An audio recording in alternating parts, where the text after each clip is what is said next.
پوچھنا ہے. بسم اللہ الرحمن الرحیم. اعوذ باللہ من الشیطان الرجیم. اعوذ عاد یعود، کسی کی پناہ میں جانا. اچھا، اس کا مصدر ہے عیاذ، اس لیے عیاذ باللہ یا عیاذم باللہ. اور معاذ اللہ، معاذ جو ہے وہ اس کا جو ہے وہ مصدر ہے. عیاذ بھی ہے اور معاذ بھی ہے. تو اچھا، باللہ اس کے بعد با جو ہے وہ حرف جر آتا ہے، جس کی پناہ میں جایا جائے. دو لفظ آئیں گے ہمیشہ عادہ یعود کے بعد، ٹھیک ہے. ایک بے آئے گا اور ایک من آئے گا. بے اور من. بے جس کی آپ پناہ میں جاتے ہیں، اور من جس سے آپ کسی کی پناہ میں جاتے ہیں. من الشیطان الرجیم، شیطان رجیم سے. یہ رجم آپ نے سنا ہوگا، رجم یرجم، پتھر مارنا، سنسار کرنا. تو اس کا جو مفعول ہے وہ فعیل کے وزن پر آتا ہے. ہاں، تو رجیم بیسیکلی مرجوم کے معنی میں ہے، جس کو پتھر مارے جائے، جس کو سنسار کیا جائے، جس کو دھتکارا جائے. تو رجیم راندہ درگاہ، راندہ ہوا، دھتکارا ہوا، تو جس پر قہر برسے. اعوذ باللہ من الشیطان الرجیم. بنیادی طور پر یہ کلمہ توحید ہے، کیونکہ کسی کی پناہ میں جانا بہت بڑا اس کی تعظیم کا مظہر ہے. وڈیرے چودھری جو ہیں وہ ہمیشہ اس میں بڑائی محسوس کرتے ہیں کہ کوئی ان کے ہاں اپنے آپ کو محفوظ سمجھے، یا ان سے جڑ کر یا ان کے نیچے آ کر وہ خطروں سے محفوظ ہو جائے. تو اس وجہ سے اللہ تعالیٰ کی تعظیم کی یہ ایک بات ہے، اور دشمن کے حملوں سے بچنے کی بات ہے. بسم اللہ الرحمن الرحیم. شروع اللہ کے نام سے. الرحمانی جو بہت مہربان ہے، الرحیم جو ہمیشہ مہربان ہے. ان چیزوں کی وضاحت ہوتی رہتی ہے، اس وجہ سے زیادہ تفصیل میں ہم نہیں جا رہے. تھوڑی سی وضاحت سورۃ فاتحہ میں جب یہ دونوں لفظ آئیں گے تو اس میں ہم کریں گے. الحمد للہ رب العالمین. اچھا، ہم نے کہا کہ گرامر ہم تھوڑی تھوڑی آپ کے ذہن نشین کراتے جائیں گے. گرامر کا جو ریپیٹڈ حصہ ہوتا ہے نا، جو فریکوینٹلی مطلب جو چیز جملوں میں آتی ہے. اچھا، ایک ہوتا ہے مبتدا عربی میں، اور ایک ہوتی ہے خبر، جسے آپ سینٹنس میں سبجیکٹ اور پریڈیکیٹ کہتے ہیں. تو الحمد مبتدا ہے، اور للہ رب العالمین یہ خبر ہے، پریڈیکیٹ ہے. اچھا، اس کے تحت اہل تفسیر کہتے ہیں اور اہل لغت بھی کہ ال جو ہے وہ کسی وقت آتا ہے استغراق کے لیے. استغراق کسے کہتے ہیں؟ بیسیکلی غرق، مطلب کہ سب کو اپنی لپیٹ میں لینا. استغراق کا مطلب انکمپاسنگ. کسی وقت وہ استغراق کے لیے آتا ہے کہ اس ال کے بعد جو لفظ آئے گا اس کی جنس کی ہر چیز اس کے معنی میں شامل ہوگی ال کی وجہ سے. اس کو الاستغراق کا کہتے ہیں. اور ایک ال جو ہے وہ عہد کا ہوتا ہے. عہد کا مطلب ہوتا ہے کہ سننے والے کے ذہن میں پہلے سے وہ موجود ہے، اور بولنے والا بھی اسی کی طرف کو اشارہ کر رہا ہے. جیسے دی مین کیم، وہ جو سننے والے کو پتہ ہے میں کس مین کی بات کر رہا ہوں. تو وہ ال جو ہے وہ عہد کا ہوتا ہے. تو یہاں پر جو ہے وہ اہل تفسیر کہتے ہیں کہ یہ استغراق کے لیے ہے. اس وجہ سے اردو میں تفسیر کرتے ہوئے ہم ترجمہ کرتے ہوئے کہتے ہیں سب تعریف، ورنہ سب کا لفظ جو ہے وہ الحمدللہ میں کہیں نہیں ہے، سب تعریف. تو سب کہاں سے لیا؟ ہم نے ال کی وجہ سے لیا ہے، کیونکہ یہ ال یہاں پر استغراق کے لیے ہے. الحمد. اچھا، حمد اہل تفسیر کہتے ہیں کہ حمد کسی کی الثناء علی جمیل اختیاری، عربی میں یوں بیان کرتے ہیں الثناء علی جمیل اختیاری. ثنا کرنا، کسی کی ستائش کرنا. اس جمیل کا مطلب ہوتا ہے خوبی، اختیاری جو اس کی اختیار کی ہو. کیا مطلب ہوتا ہے؟ دراصل دو لفظ ہیں عربی میں، ایک ہے حمد اور ایک ہے مدح. ٹھیک ہے، دونوں کو اردو میں ہم حمد کا مطلب بھی ستائش کرنا، تعریف کرنا، اور مدح کا مطلب بھی ستائش کرنا، تعریف کرنا. اچھا، فرق کیا ہے؟ انگریزی میں آپ کہیں گے پریز، حمد کا مطلب پریز اور مدح کا مطلب پریز، دونوں میں فرق کیا ہے؟ عرب کہتے ہیں کہ اگر وہ جمیل اختیاری ہے، اگر وہ خوبی جو ہے اس کی اختیار کردہ ہے، یعنی اس نے مرضی سے ایک کام کیا ہے، اس نے اپنے چوائس سے ایک کام کیا ہے، تو اس پر اس کی حمد ہوگی. اچھا، یہ ذہن میں رکھے رہے کہ ویسے لغت میں یہ نہیں ہے کہ حمد کا لفظ اللہ کے سوا کسی پر بولا ہی نہیں جاتا، ایسا نہیں ہے. قرآن مجید میں ہی ہے کہ وَيُرِيدُونَ أَن يُحْمَدُوا بِمَا لَمْ يَفْعَلُوا، یہ لوگ چاہتے ہیں کہ ان کی تعریفیں کی جائیں ان ایسی چیزوں پر جو انہوں نے کی ہی نہیں، جو انہوں نے انجام ہی نہیں دی، اس پر ان کی تعریفیں ہوں. تو یحمد، تو حمد جو ہے وہ غیر اللہ کے لیے بھی لغت میں غیر اللہ کے لیے بھی حمد کا لفظ بھی مستعمل ہے، مدح کا لفظ بھی مستعمل ہے. جو فرق ہے وہ یہ ہے کہ اگر تو اس کی وہ خوبی اس کی چوائس کی ہے، اس پر اس کی جو تعریف ہوگی اس کو ابھی میں حمد کہیں گے، اور اگر وہ اس کی اختیاری نہیں ہے، اس کی چوائس کی نہیں ہے، تو اس پر اس کی مدح کریں گے. اس کی بات مثال سے واضح ہو جائے گی. یعنی ایک آدمی مثلا لمبا ہے، ٹھیک ہے، عام طور پر شاعر جو ہے وہ سرو قامت خاتون کی جو ہے نا وہ تعریف کریں گے، ستائش کریں گے. اچھا، اب ظاہر ہے کہ اس نے قد جو ہے وہ اس کا فیصلہ نہیں ہے کہ میں لمبی ہوں، ٹھیک ہے، تو یہ مدح ہوگی. ٹھیک ہے، وہ لمبی ہے، وہ خوبصورت ہے، وہ یوں بیٹھتی ہے، اس کے تو ہے نا وہ ہونٹ ایسے ہیں، اس کا وہ ہے، اس کی زلفیں، یہ سب کیا ہوگا؟ یہ مدح ہوگا. اچھا، لیکن یہ ہے کہ وہ بہت زیادہ فیاض ہے، فیاضی سے اس نے کسی کو کچھ دیا، اس نے کسی پر بہت زیادہ مہربانی کی. یہ کون سا ہے؟ یہ اس کے اختیار کا ہے. ٹھیک ہے، یہ اس کا چوائس تھا کہ وہ کسی پر مہربانی کرے یا نہ کرے، کسی کے ساتھ فیاضی کرے یا نہ کرے. اچھا، وہ جو ہے اس نے جو ہے وہ بہت زیادہ بہادری دکھائی، اس پر جو ہے تو جمیل اختیاری، ایسی خوبی جو اس کے اختیار کی ہو. تو اللہ رب العزت کی جتنی خوبیاں ہیں وہ اس کے اختیار کی ہیں، وہ اس کے چوائس کی ہیں، یعنی اس کی مرضی کی ہے. تو حمد اور مدح میں یہ فرق ہے. الحمدللہ، سب کی سب تعریف. اہل علم نے کہا کہ یہ بیک وقت اعتراف نعمت بھی ہوتا ہے. حمد جب ہم کہتے ہیں اللہ رب العزت کے لیے تو حمد اعتراف نعمت بھی ہے، حمد اظہار عبادت بھی ہے. یہاں ایک نقطہ بیان کرتے چلے جائیں. لغت میں کہتے ہیں کہ جز بول کر کل مراد لینا. ٹھیک ہے، یہ چلتا ہے نا، جز بول کر کل مراد لینا. جیسے یبیتون لربہم سجدا وقیاما، وہ لوگ راتیں بتا دیتے ہیں اپنے رب کے آگے سجدوں میں اور قیام میں، کیونکہ رکوع نہیں کرتے، تشہد نہیں کرتے.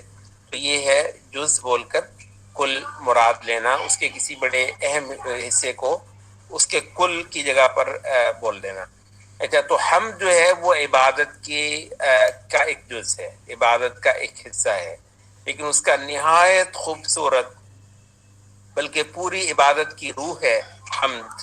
ٹھیک ہے، تو اس وجہ سے اہل علم نے کہا کہ قرآن مجید کی یہ جو بالکل ابتدا ہے الحمدللہ رب العالمین، یہ توحید ہے کہ عبادت ساری کی. تو یہ بھی معنی لیا جا سکتا ہے الحمدللہ، عبادت ساری کی ساری اللہ کے لیے ہے. اچھا، حمد کا معنی عبادت نہیں ہے، حمد کا معنی تو ہے اعتراف نعمت، حمد کا معنی ستائش، تعریف. لیکن جز بول کر کل مراد لینے کے باب سے ہم نے کہا کہ عبادت بھی معنی اس کا ہو سکتا ہے للہ، اللہ کے لیے، رب العالمین، جہانوں کا رب. اچھا، یہاں پر نا ایک ہم کوشش یہ کریں گے کہ بعض جگہ پہ جو ایک لطف لیتا ہے نا اللہ قرآن مجید سے، تو اس کی تھوڑی سی وضاحت کرتے چلیں. آپ یہاں پر ایک دیکھ لیں، قرآن مجید کھلے ہیں جی آپ سب لوگوں کے سامنے، ضروری ہے یہ ہم سبق پڑھ رہے ہیں تو کوشش یہ کریں کہ ہر بندے کے سامنے مصحف کھلا ہو، بعض چیزیں بالکل سامنے پڑی دیکھ رہا ہو بندہ تو وہ سبق زیادہ فائدہ مند ہو جاتا ہے۔ اچھا، آپ یہاں پر یہ دیکھ رہے ہیں الحمدللہ کے بعد ربی، بے پہ زیر، رب العالمین، پھر آگے بھی الرحمانی الرحیمی مالکی یوم الدین، یہ سب مجرور ہوتے چلے تھے۔ للہ میں نام کیونکہ حرف جر ہے تو اللہ لفظ الجلالہ مجرور ہو گیا ہے۔ اچھا، لیکن اس کے بعد جو ہے رب العالمین کیوں مجرور ہوا ہے بھائی؟ ربی زیر ہے نا تو یہ بھی مجرور ہے، زیر کیوں ہے یہ؟ اس کے بعد الرحمانی یہ بھی زیر ہے، مجرور ہے، تو یہ کیوں ہے؟ الرحیم یہ کیوں ہے؟ ایک موٹا قاعدہ یہ ہے کہ صفت جو اپنے موصوف کے تابع ہوتی ہے، ٹھیک ہے، صفت اور موصوف، یہ جو ناؤن اور ایڈجیکٹو آپ انگریزی میں کہتے ہیں تو عربی میں ہم کہتے ہیں صفت اور موصوف، ٹھیک ہے جی۔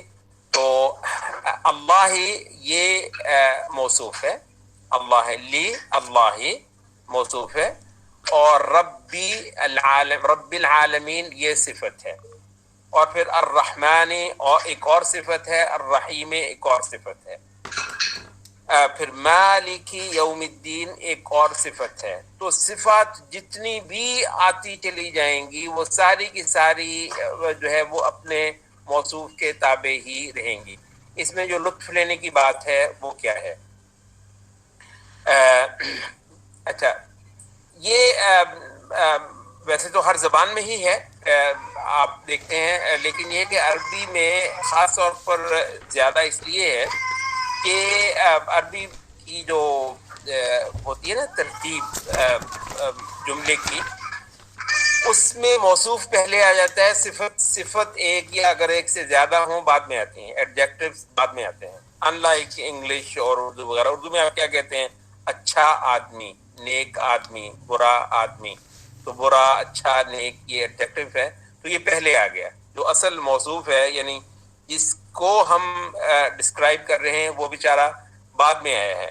اچھا، اب آپ یہاں پر آپ دیکھیں گے کہ فرض کر لیں کہ آپ نے کوئی 6-7 ایڈجیکٹو دینے ہوں، اچھا، اچھا، لمبا، امیر، دولت مند، بہادر، ابھی بات ہوئی نہیں کس کی بات کر رہے ہیں، آدمی، بادشاہ وغیرہ وغیرہ، تو وہ جو ہے نا مطلب کلیئرٹی تھوڑی سی نا مسنگ رہتی ہے ہماری اردو میں، کیونکہ موصوف بیچارہ آخر میں ذکر ہوگا، پہلے اس کی صفتیں چل رہی ہیں، اس کے ایڈجیکٹیوز جو ہے نا وہ چل رہے ہیں۔ عربی میں کیا ہے کہ جو اصل جو موصوف ہے وہ پہلے ہی اس کا ذکر ہو گیا، رجل کریم غنی طویل شجاع جمیل کریم، تو رجل جو تھا نا اصل وہ پہلے چلا گیا۔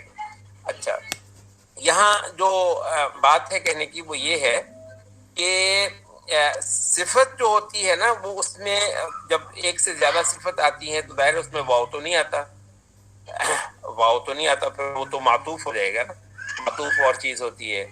معطوف کے بغیر جو ہوتا ہے نا یہ جیسے آپ کہتے ہیں کہ مثلا آپ کے پاس سیب ہے، آپ کہتے ہیں کہ فریش، رائپ، جوسی ایپل، تو جو ہے نا وہ تابڑ توڑ جب کسی کی صفات کی جائے تو یہ وجہ ہے کہ اب ترجمہ کرنے میں آپ دیکھیں کہ آپ پاپڑ بیلتے ہیں، جب آپ کریں گے نا الحمدللہ رب العالمین، سب تعریف اللہ کے لیے جو جہانوں کا رب ہے، الرحمن الرحیم۔ اچھا، اب یہ ہے نا آپ یہاں پر لفظ بولیں گے جو، یعنی یہ جو لفظ جو ہے نا یہ اردو بیچاری کی ضرورت کے لیے بولنا پڑ گیا ہے، جو رحمان ہے، جو رحیم ہے، مالک یوم الدین۔ لیکن یہ ہے کہ انگریزی میں آپ ایسے ہی جیسے آپ کہتے ہیں کہ فریش، رائپ، جوسی ایپل، تو مطلب یہ نا تابڑ توڑ صفتیں جو ہوتی ہیں نا اس کے اندر درمیان میں کوئی جوڑ نہیں ہوتا، ٹھیک ہے، درمیان میں کوئی جوائنٹ نہیں ہوتا، تو تابڑ توڑ جو صفات ہوتی ہیں نا تو وہ لطف دیتی ہیں۔ تو اب یہ اللہ رب العزت کے لیے جو ہے نا ایسے ہو گیا کہ بندہ شروع ہی ہو گیا ہے اس کی جو ہے نا خوبیاں کرنے، الحمدللہ رب العالمین الرحمن الرحیم مالک یوم الدین. تو اس وجہ سے یہ مجرور ہے پیدر پہ، کیونکہ سارے کے سارے ایڈجیکٹوز ہیں، جبکہ جو اصل ناؤن ہے موصوف ہے وہ شروع میں گزر چکا ہے. الرحمن کا ترجمہ ہم نے کیا ہے باب فعلان. اس کے اندر زیادتی کا معنی آتا ہے، کثرت کا معنی آتا ہے، ایکسٹریم کا معنی آتا ہے. انتہائی الرحمن، انتہائی مہربان، انتہائی رحمت کرنے والا. اور الرحیم اس کے اندر دوام ہے، ہمیشہ رحمت فرمانے والا. مالک یوم الدین، مالک. اب دیکھیں نا اردو میں مجھے جو کا لفظ بولنا پڑے گا شاید، یا کچھ اس طرح کا، تاکہ اس کی سینس جو ہے نا کسی حد تک ہو جائے کہ اللہ جو ہے نا موصوف، اس کو ہی ہم ڈسکرائب کرتے چلے جا رہے ہیں. یہ لفظ جو یا کوئی بھی ایسا جو ہے نا اس کے معنی میں جو ہے نا وہ کمزوری پیدا کر دے گا اصولاً. تو اس کی سینس اگر آپ پر کلیئر ہو گئی ہے تو اس ترجمے میں ہم صرف یہی کہیں گے، اگر میں ایگزیکٹ ترجمہ کروں نا، سب تعریف اللہ کے لیے، جہانوں کے رب مطلب ہے کے لیے، رحمان کے لیے، رحیم کے لیے، مالک یوم الدین کے لیے. ٹھیک ہے، تو یہ سینس جو ہے وہ اس طریقے سے اس کی کلیئر ہوگی. تو جو کے لیے ہے نا وہ میں بار بار اس وجہ سے دہرا رہا ہوں تاکہ مقصد جو ہے نا وہ واضح ہو جائے. تو اگر کے لیے کے بغیر بولا جائے، کیونکہ اردو میں شاید پھر مبہم ہو جائے گا، لیکن لطف اس کا بہت زیادہ بڑھ جائے گا، تو عربی تفسیر خود اس کی کفایت کرے گی. کہتے ہیں کہ الرحمن الرحیم، یہ اللہ رب العزت کی ایک جہت ہے صفات کی، اور مالک یوم الدین اس کے اندر سختی ہے اور قہر ہے اور ایک خوف ہے. تو الرحمن الرحیم کہتے ہیں رجا ہے، اور مالک یوم الدین یہ خوف ہے. رجا اور خوف دونوں مل کر عبادت بناتے ہیں. ایاک نعبد، تیری ہی ہم عبادت کرتے ہیں. ایاک نعبد، تیری ہی عبادت کرتے ہیں. وہ ایاک نستعین، اور تیری ہی ہم مدد چاہتے ہیں، تجھ سے ہی ہم استعانت کرتے ہیں. اچھا، یہاں پر جو ہے وہ ایاک کا ترجمہ ہم نے کیا ہے تیری ہی. سوری جی، السلام علیکم.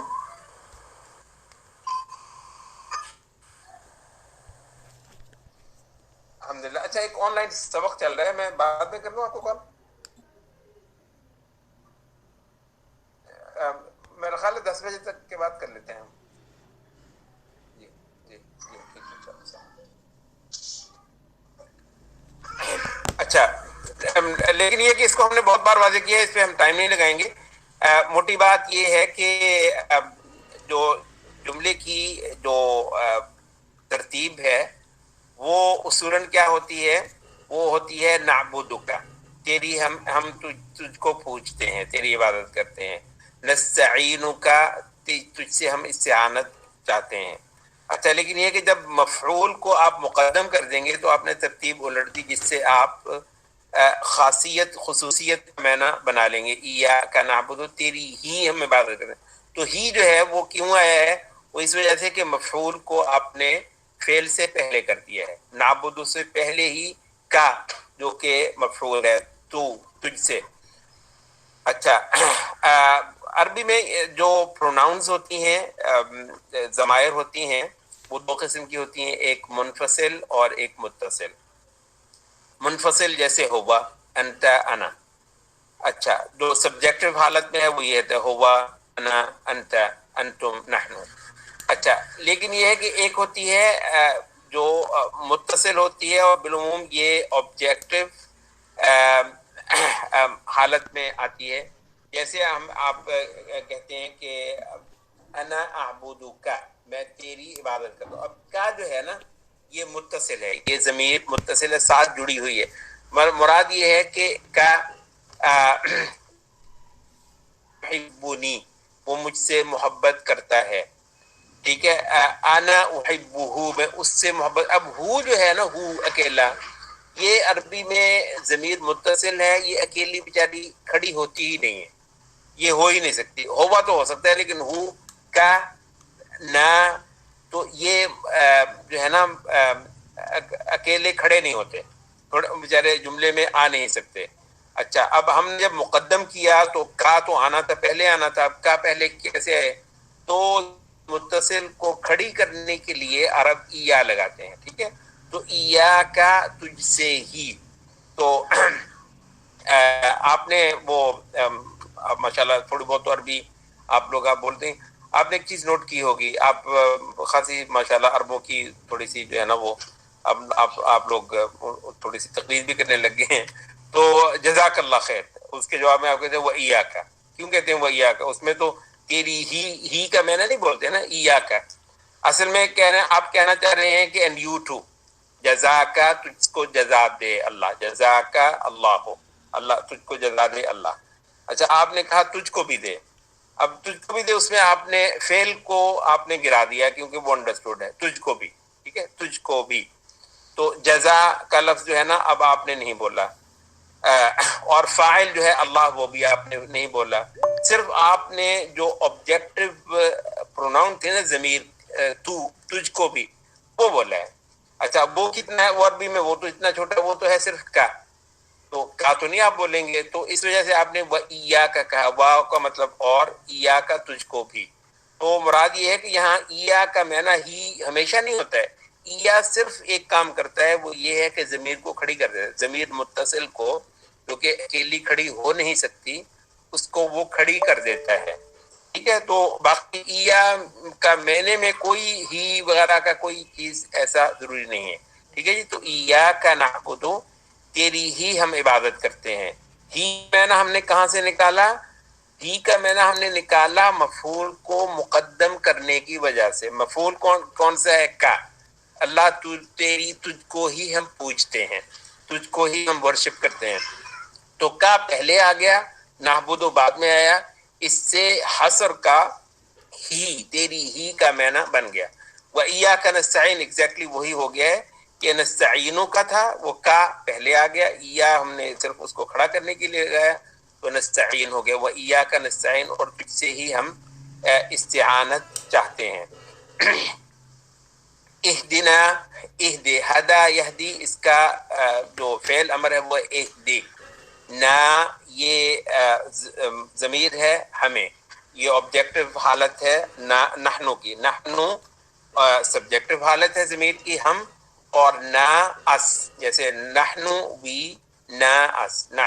تو یہ ہو گیا اہدنا، ہدایت دے ہم کو، راستہ دکھا ہم کو.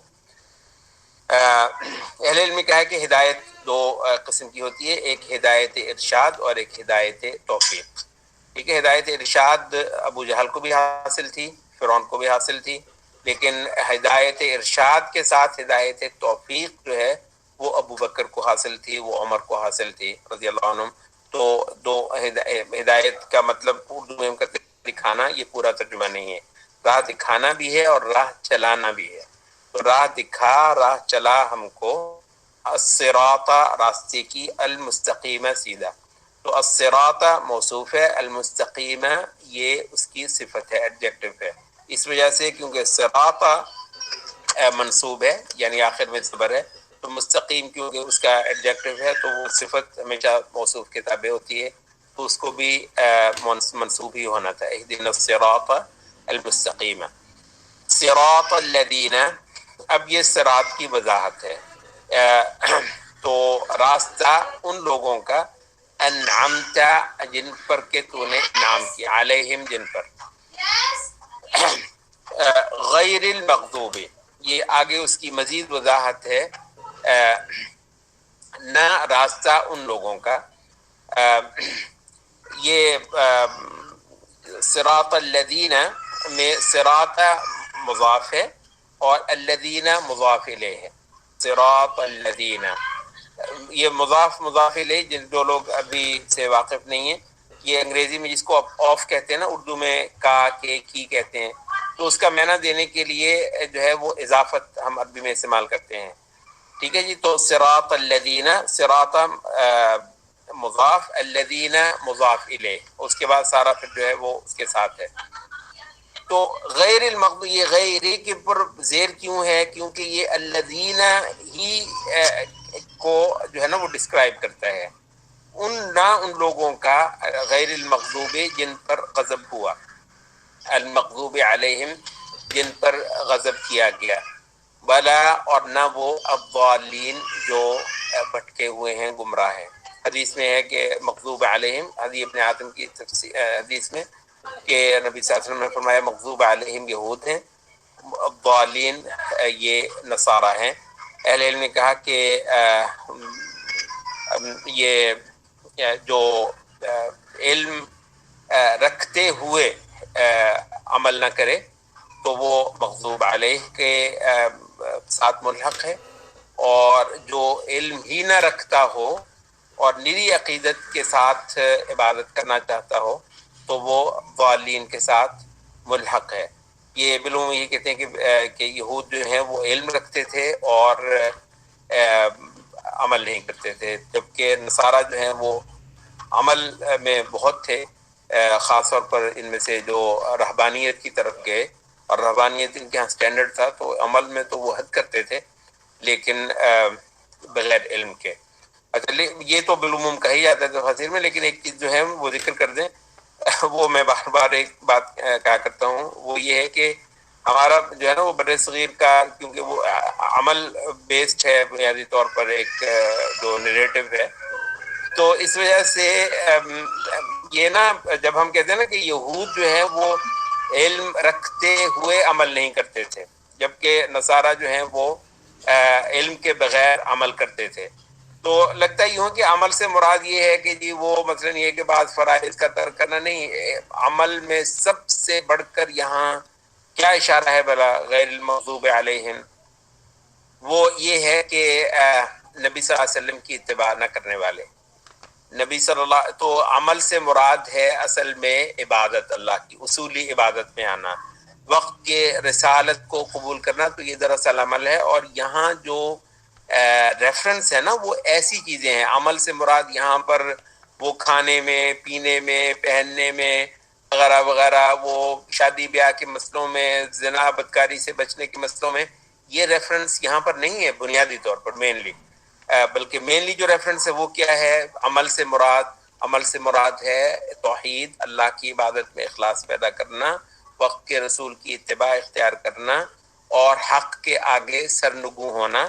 اس میں یہودی جو ہیں وہ پوری طرح جانتے تھے، لیکن وہ جو ہے وہ توحید پر اور رسالت پر آنے کے لیے تیار نہیں تھے، جبکہ نصارہ کا حال یہ تھا کہ عقیدت کے تحت وہ عیسیٰ علیہ السلام کو اللہ کا بیٹا کہتے تھے، اور بے حد عقیدت میں اور اس سے نیچے آنے کے لیے تیار نہیں تھے، کیونکہ ظاہر ہے ایک عقیدت کے ساتھ جو ہے وہ ایک ریپیٹیشن کی ہو کسی چیز کی تو پھر اس کی عقل ماری جاتی ہے، تو یہ ہے ضالین جو کہ نصارہ کی حالت تھی۔